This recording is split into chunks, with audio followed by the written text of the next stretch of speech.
Domonique Foxworth, Adam Schefter, Louis Riddick. Schefter, I will start with you. How does this thing play out from here?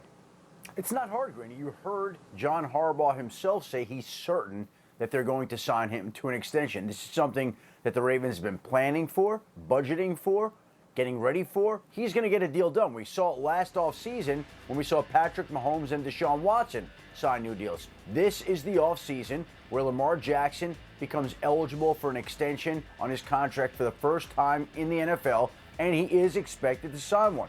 Not hard to sit down, work out the numbers. We can debate whether he's worth it. We can debate whether the Ravens can win with him going forward. You can debate whatever you want. The fact of the matter is he's going to get a long-term deal done in Baltimore at some point this offseason.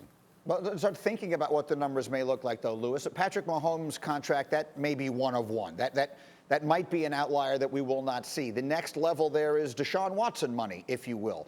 Is that where you figure Lamar Jackson belongs? Yeah, this is a hard contract to value, quite honestly, because those guys are showing a different skill set, and they're actually asked to do different things within the context of their offense. And when you're talking about contract extensions, you're trying to project out in the future what you think a player is going to ultimately be. And I don't know if ultimately you know what Lamar is going to be as a passer relative to the weapons that he has. And see, that's the issue right now as far as trying to structure this. There's no doubt that you want to sign him to a long-term deal. But this offense still needs to expand, and it needs to expand schematically and personnel-wise.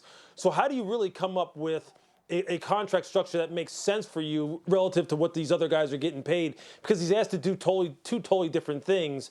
And quite honestly, they put him in harm's way in a way that the other two teams, when you're talking about the Texans with Deshaun and the Chiefs with Mahomes, they put him in harm's way in a way that those two teams don't.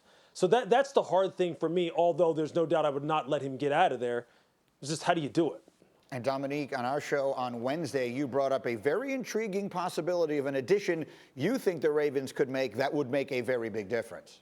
Yeah, I mean, it's probably a long shot because it's in the division, but I'd love to see them add a receiver like Odell Beckham or someone else who becomes available because they need that type of threat on the outside.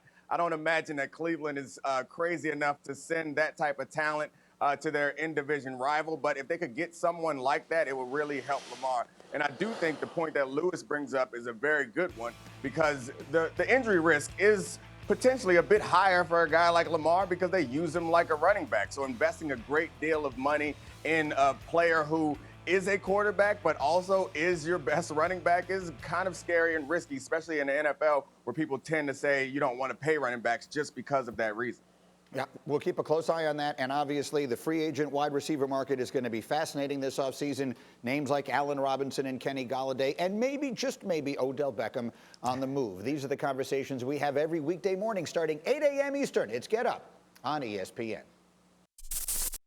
Thank you for watching ESPN on YouTube. For live streaming sports and premium content, subscribe to ESPN+.